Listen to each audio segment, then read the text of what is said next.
Creative Kids.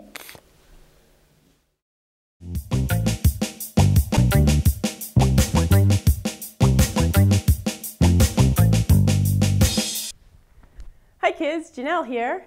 Today we're going to draw a toucan.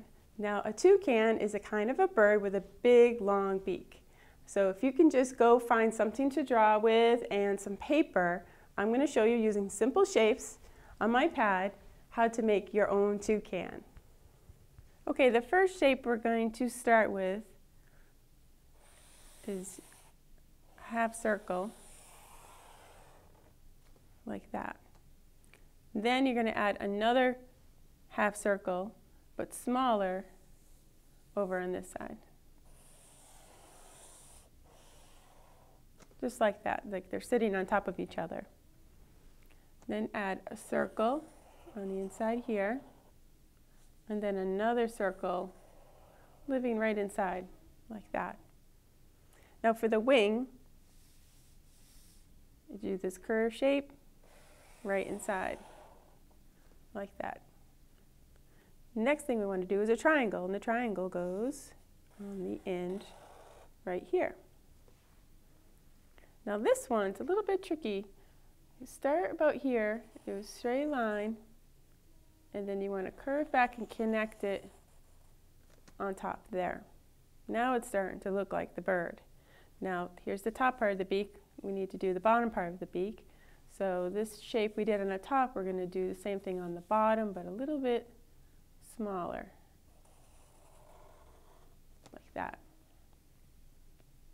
So let's see, let's make him standing. Right now it looks like he's resting, but I'm going to have him standing up. So all we need are a couple lines, 2 long lines on the bottom, and then add some little lines right there to give him some feet.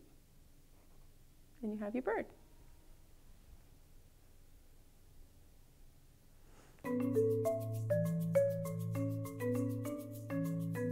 Okay, let's make an origami koala bear. Get a piece of origami paper that's gray on one side and white on the other side. We're going to take this and we're going to fold it in half so we have a triangle shape.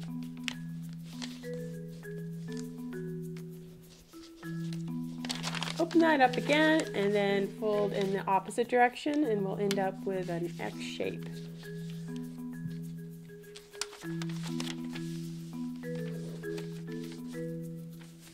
Now fold this in half.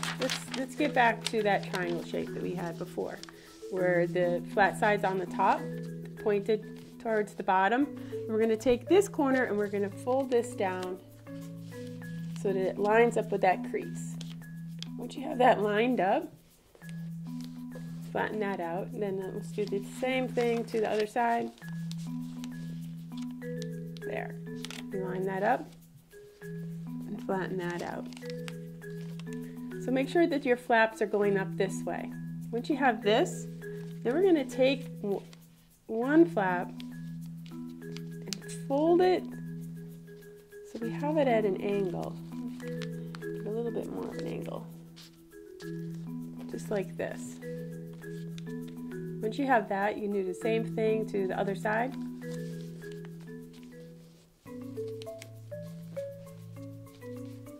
There. So you have these two pieces pointing upward. Now, with this point that we have in the center, you're going to take this and fold that down.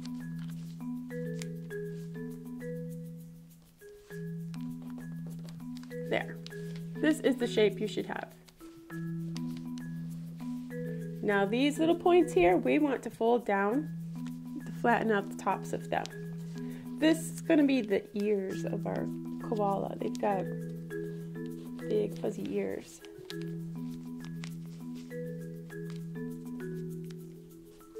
There. Should be the same on both sides. Okay, now that you have this, we can just flip him over. Like so. But we're not quite done yet. We need the bottom part to be folded so that we take this point, we're going to bring it up about that far. Once you have that, crease it. Then this part we're going to fold underneath. you flip it over, it might be easier to fold. There, so this part we won't see anymore.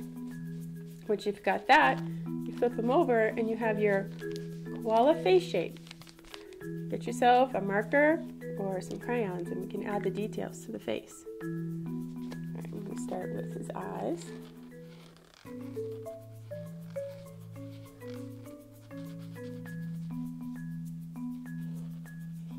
They have big black eyes.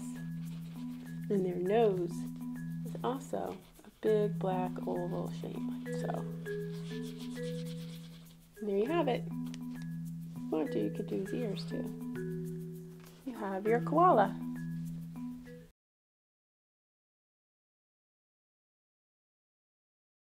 Hi, my name is Stacy Drew, and I'm co-owner of Heart and Hands, a quilt and fabric store in Weymouth on Columbian Street, and we opened February 2011.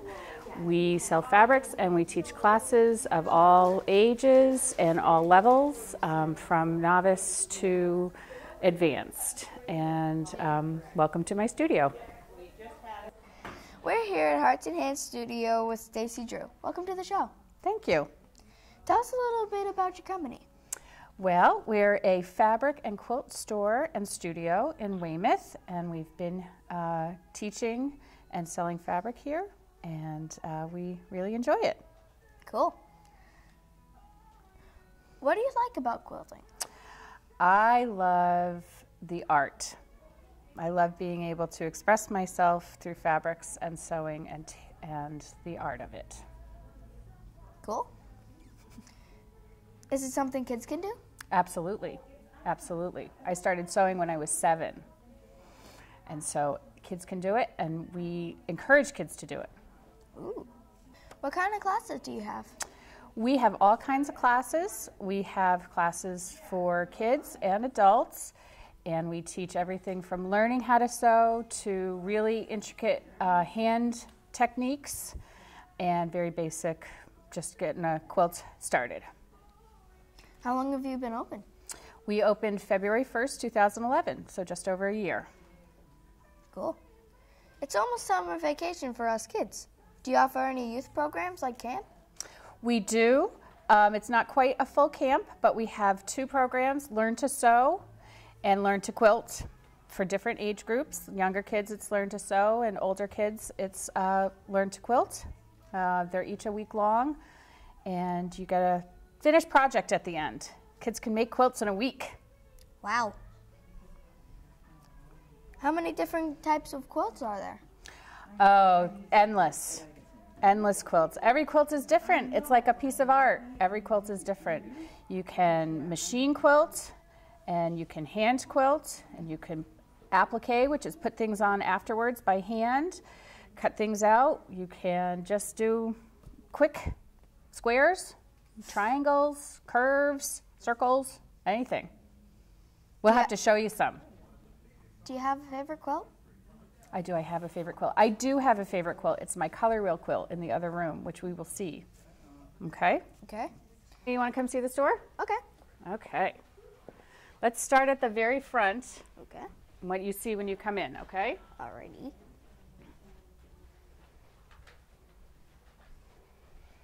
This quilt, when you first come in, is called a Lone Starburst. Ooh. And my friend Libby made it. She owns the store with me, and my friend Jan. There are 3 of us. And that is traditionally pieced, and it's a class. If you come over here, this is pieced and applique. See these pieces up here? Uh-huh. Those are all appliqued on after she made the whole quilt. And then these are pieced. This is actually called paper piecing. You see how sharp those points are? Yep. She uses paper to help her make those points. Ah. And she's very good. That's Pat Delaney. She's an excellent quilter. She's won awards and everything. So keep coming and I'll show you my... Oh, you know what? Before we go to the color quilt, feel the difference between this fabric and say this fabric. You feel the difference? This one's lighter. This one's lighter. This is cotton, just quilting cotton, and this is canvas. Ah. So you would make this to, use this to make a bag or something you really wanted to last. Right. So that's my color wheel quilt. That's pretty. You asked me earlier about my favorite quilt. That's my favorite quilt. That's cool. It didn't take very long to make, but it took a long time to plan because I wanted to get all the colors just right. So it took a while, but it's my favorite. And then what else do we have? Do you see all the different kinds of, this is like all floral fabrics and pretty fabrics. We have fabrics over here. What's this? That's Cat in the Hat. Cat in the Hat. It's all Dr. Seuss stuff. Dr. Seuss stuff. Who do you think would want a quilt made out of Dr. Seuss stuff? Other than your mom. Kids? Yeah. Yeah. So we have lots of kids fabrics over here. And this is stuff, also cotton. It's called the 30s. This is called the color wall, the back wall there, and it's just a lot of, solid, and we call them tonals. It's tone on tone, the same color. So if you're ever looking for what we call a blender or a tonal, you'll find them there. Thank you for letting us come check out your studio today. I can't wait to come back. You're very welcome. You're welcome anytime. For more information, check out the website heartsandhandsquilts.com.